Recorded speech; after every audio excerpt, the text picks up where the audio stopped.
Baik, Bismillahirrahmanirrahim. Assalamualaikum warahmatullahi wabarakatuh. Ya, good morning, selamat pagi, teman-teman Python mania. Ya, hari ini kita lanjutkan kataman Python kita di buku yang kita bahas yaitu Introduction to Programming Python, ya, karangan Daniel Yiliang. Ya, baik, kalau kemarin kita sudah tentang kata pengantar, maka hari ini kita akan mempelajari tentang bab satu, masuk bab satu, ya, yaitu Introduction to Computers, Program, and Python. Beberapa nanti akan saya singkat karena beberapa ada yang masih dasar, ya. Anggapannya teman-teman sudah bisa lah dasar-dasar yang tentang komputer, ya. Baik, pada bab ini apa yang kita pelajari? Satu, tujuannya adalah to demonstrate a basic understanding of computer hardware, program, and operating system. Jadi untuk menjelaskan tentang dasar, ya, tentang komputer hardware, dan tentang program, tentang operating system OS, ya. Kemudian juga mendeskripsikan tentang sejarah Python. Kayaknya kita nanti masuk langsung di 1 sampai 5 yang lebih detail, ya. Kemudian yang 1.6 menjelaskan dasar sintak-sintak dasar dari pemrograman Python. Kemudian menuliskan and run a simple Python programming, jadi menuliskan program yang sederhana. To explain the importance of provide example of proper programming style and documentation. Jadi menjelaskan tentang pentingnya contoh, ya, disebutkan tentang style, ya, bentuk cara kita mengcoding dan dokumentasi. Jadi mendokumentasikan apa itu nanti kita akan pelajari di bab 1.7. To explain the difference between syntax error, runtime error, dan logic error. Jadi nanti menjelaskan tentang bedanya syntax error, bedanya runtime error, bedanya logika error, ya. Kemudian terakhir adalah untuk membuat sebuah program dasar yang menggunakan turtle, ya, program grafis, ya. Ini menarik karena setiap kemarin kan sudah diberitahu bahwa di pertemuan yang pertama bahwa akan banyak sekali diselingi nanti ada turtle grafis di akhir bab, ya. Baik, kita lanjut. Baik, introduction, pengenalan dulu lah, ya. The central of theme this book to learn how to solve problem by writing a program. Jadi titik utama dari buku ini adalah bagaimana mempelajari bagaimana menyelesaikan masalah dengan menuliskan sebuah program. This book is about programming. Jadi buku ini ya tentang pemrograman lah, ya. So what is programming? The term apa itu programming? The term programming to create atau mendevelop software. Jadi artinya program itu artinya ya membuat software perangkat lunak atau mendevelop atau mengembangkan, which is also called a program. Software ini disebut dengan program. In basic term, dalam bentuk yang dasar, software contain the instruction that tell a computer or a computerized device what to do.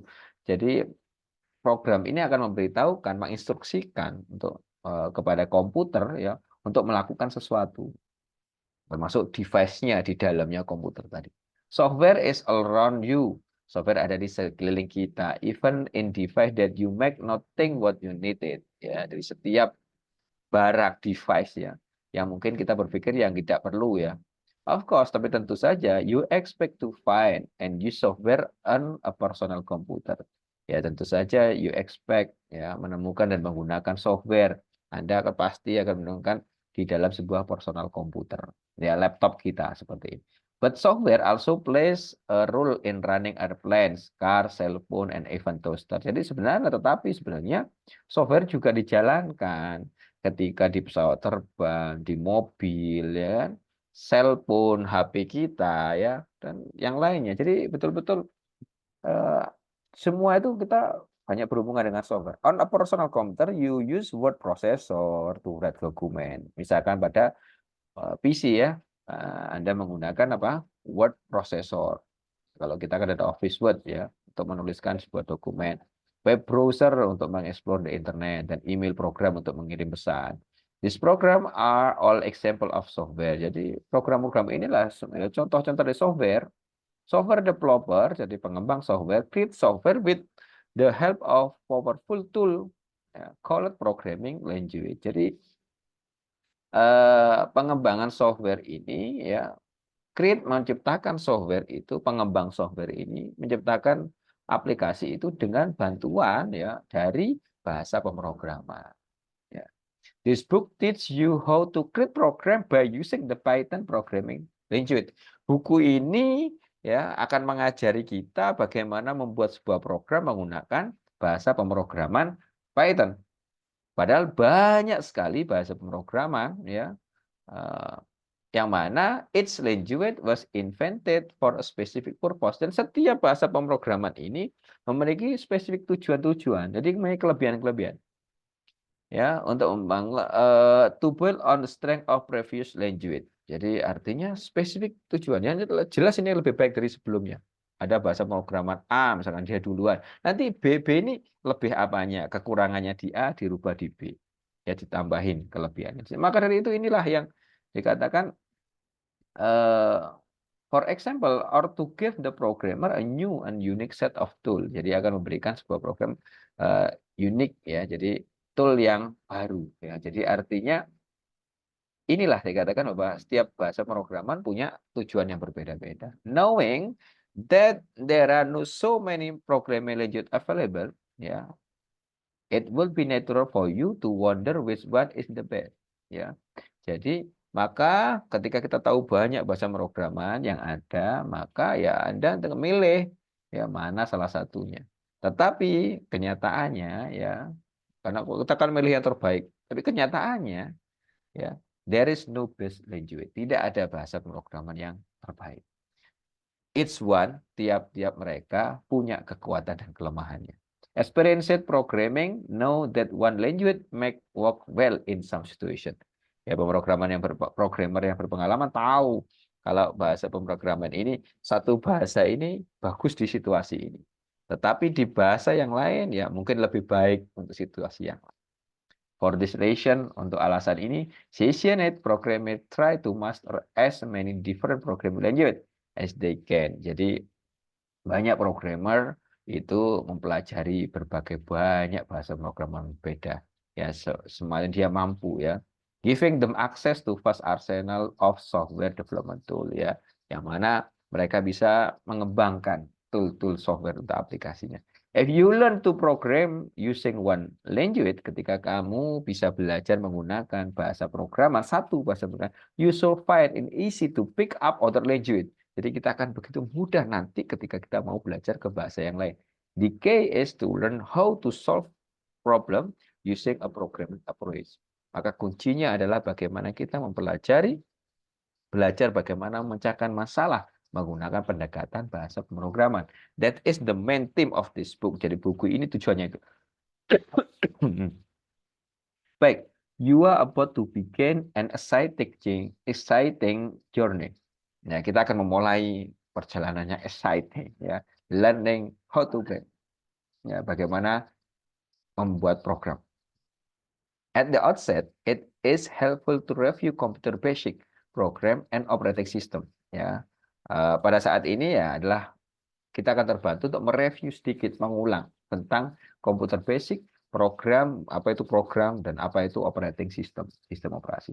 If you are already familiar with system as CPU, memory, disk, operating system, and programming language, you may skip this review in section 1.2.4. Ya, artinya jika Anda sudah familiar dengan CPU itu apa, memori, hard disk itu apa, operating system itu apa, bahasa pemrograman itu apa, maka kita bisa mengskip itu 1 sampai 2 sampai 1.4 ya. Skip. Baik, maka saya akan sekilas saja di sini ya bahwa what is computer ini akan jelaskan tentang komputer. Jadi a computer include both hardware and software. Jadi kumpulan pasangan antara hardware dan software ya kan. Apa saja isinya dari komputer? A computer consists of the following major hardware component. Jadi ada CPU yang pertama, yang kedua memori, yang ketiga ada storage device ya. Yang keempat ada input device, jadi yang input sebagai inputnya. Apa storage device ya? DCD. Kemudian kalau input device yang untuk menyimpan ya, mouse untuk memasukkan data ya, itu mouse dan keyboard. Kemudian output device untuk mengeluarkan ya monitor, ya printer ya. Kemudian ada communication device yaitu WiFi kita, modem kita biasanya seperti itu. A computer component is interconnected by a subsystem called a bus. Jadi komponen ini dihubungkan yang disebut sebuah sistem yang disebut dengan bus ya. You can think a bus a sort of system road running among computer component data power travel along the bus from one part of to another. Jadi bus ini sifatnya adalah mengumpulkan, jadi mengkoneksikan ya. Oke, nanti dijelaskan apa itu CPU ya, Central Processing Unit ya. Ini kata kuncinya adalah ini otaknya komputer. Ya, kemudian berikutnya ada apa ini?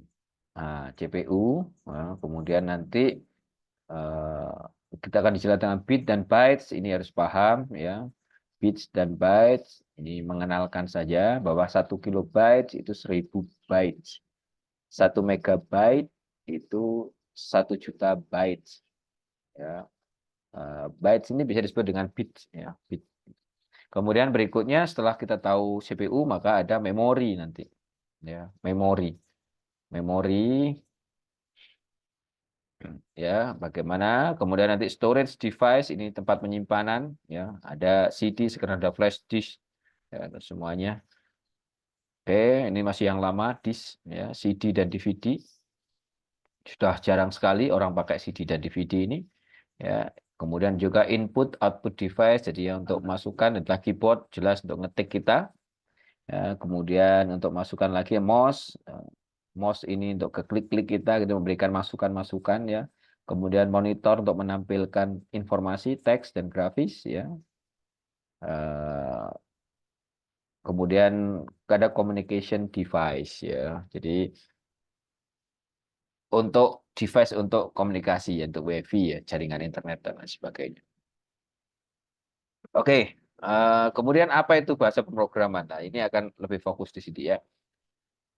Komputer do not understand human language. Jadi komputer itu nggak paham tentang bahasa manusia. So program must be written in a language a computer can use. Sehingga program itu perlu ditulis dalam bahasa yang mana komputer dapat menggunakan itu.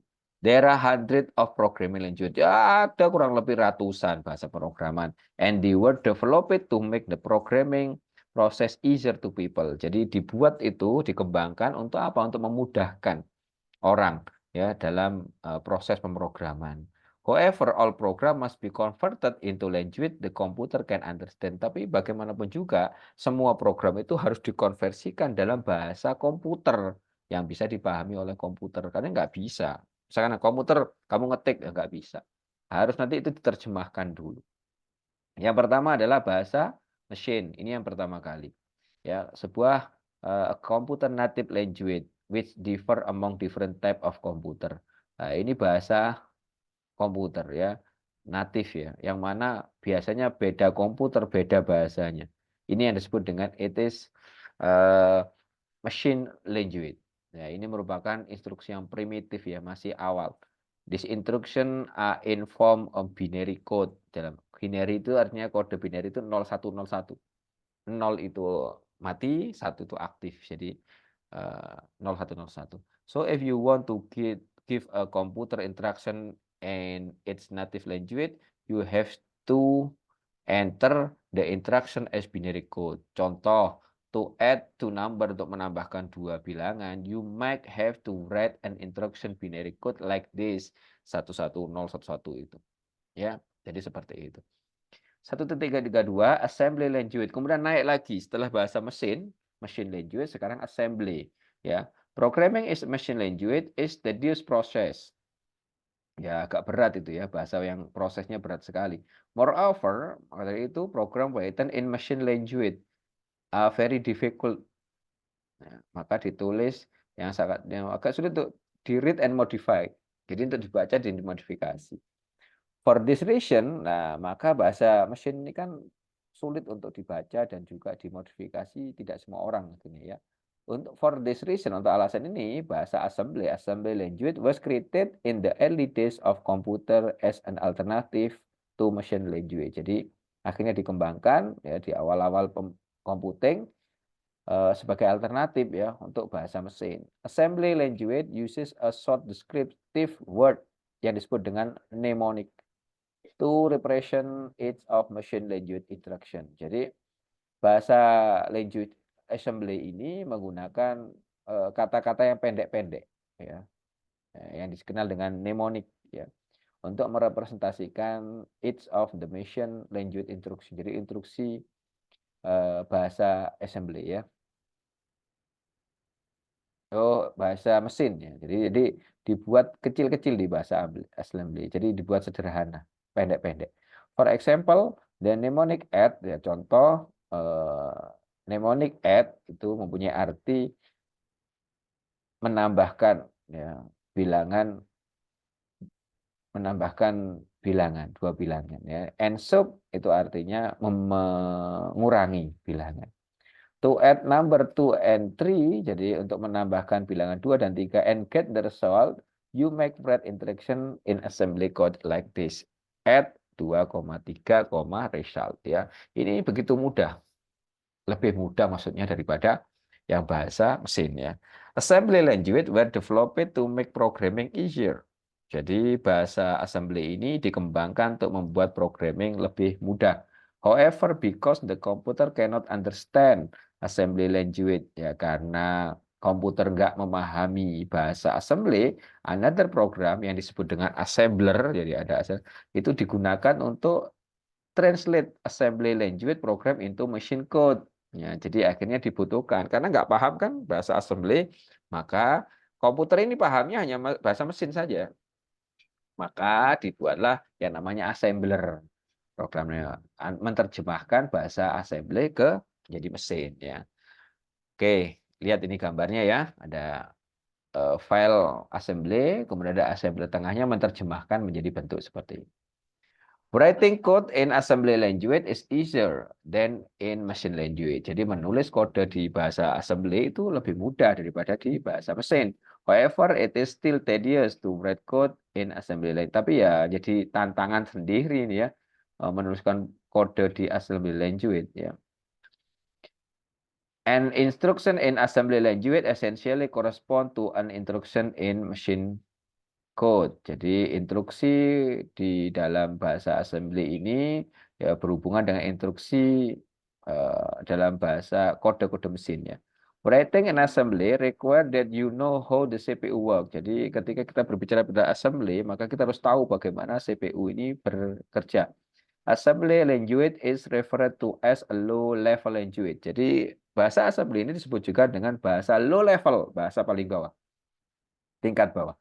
Because assembly language is close in nature to machine learning language and is machine dependent. Jadi karena assembly language ini, ya, close mendekati bahasa mesin dan juga bergantung pada mesin.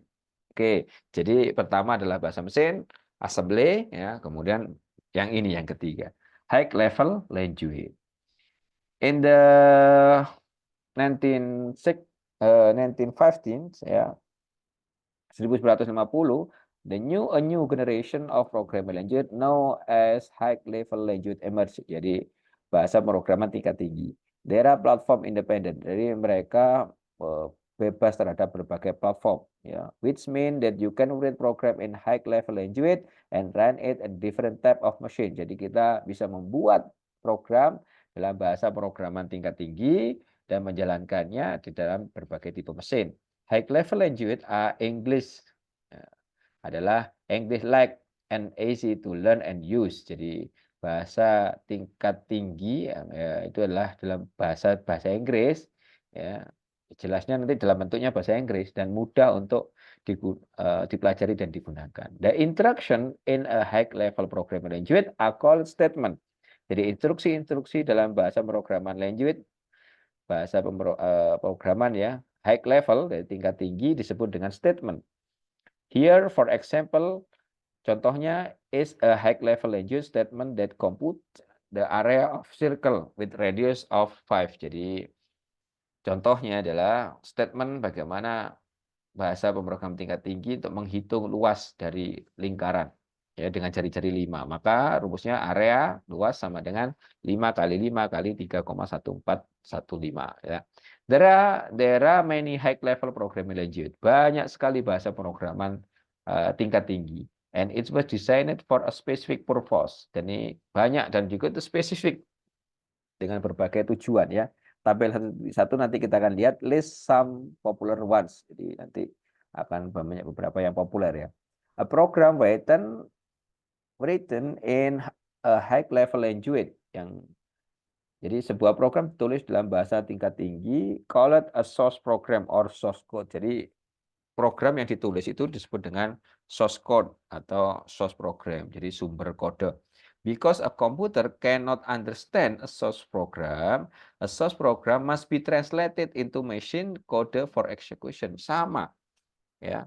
Karena komputer nggak bisa memahami bahasa dari source program atau source code ini, ya, maka source program tadi harus ditranslate ke dalam kode mesin untuk dieksekusi. The translation can be done using another programming tool, call it an interpreter or a compiler ya. Jadi maka harus ditranslatekan itu harus diterjemahkan dengan menggunakan programming tool yang lain yang disebut dengan interpreter atau compiler. Nah, apa bedanya nanti kita akan jelasnya. An interpreter read one statement from the source code. Ya, jadi interpreter membaca satu statement from the source code, translate to machine code or virtual machine code, and then execute it right away. So in figure 1.9a. Nah ini ya, high level source file. Jadi dia ada interpreter langsung di output. Ya. Oke. Note that a statement from source code may be translated in several machine instruction. Jadi catatan bahwa statement dari source code ini dapat ditranslate ke dalam beberapa instruksi mesin. Nah, bedanya dengan compiler. A compiler translate the entire source code into machine code file and the machine code file and then execute it. And shown in figure 1.9b ya. Compiler ini menerjemahkan entire source code. Jadi menerjemahkan source code ini ke dalam mesin kode file, dirubah dulu.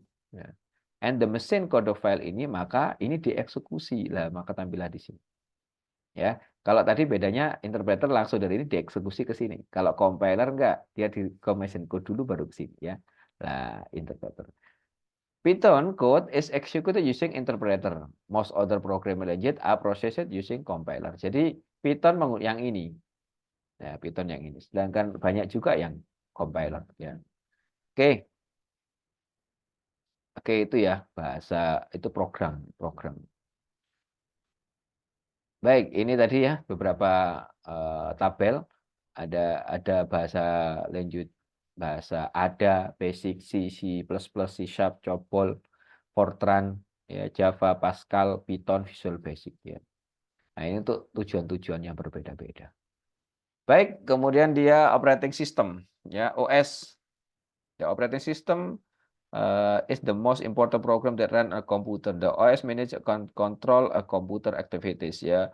Popular operating system for general purpose computer are Microsoft Windows, Mac OS, and Linux. Jadi 3 OS yang ya itu populer ya, yaitu Windows, Mac OS, dan Linux. Application program seperti web browser or word processor cannot run unless on operating system. Ya, tidak dapat dijalankan ya, unless kalau tidak ada operating system yang diinstal atau dijalankan dalam komputer. Figur 10.1.10 show the interrelationship of hardware, operating system, application software, and the user. Jadi ini ya urutannya. Hardware ada operating system, di operating system nanti ada application program. Nah, ini yang digunakan sama user. User nanti muternya di sini. Oke.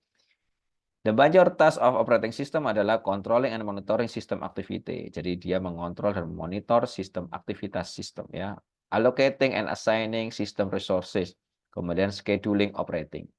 Ya, schedule menjadwalkan operasi ya, mengalokasikan sistem resource yang ada. Jadi betul-betul OS itu yang menjalankan itu. Oke. Kita nggak akan bahas tentang ini ya, 1.41 kita lewati aja. Lah langsung aja ini ya. Jadi the history of Python. Baik. Jadi tadi sudah kita mengenalkan tentang program, ada apa tadi? High level language ya, dimulai dari mesin, kemudian bahasa mesin, bahasa assembly, kemudian high level language ya. Yang ada nanti ada 2 interpreter sama compiler. Python termasuk apa? Interpreter ya.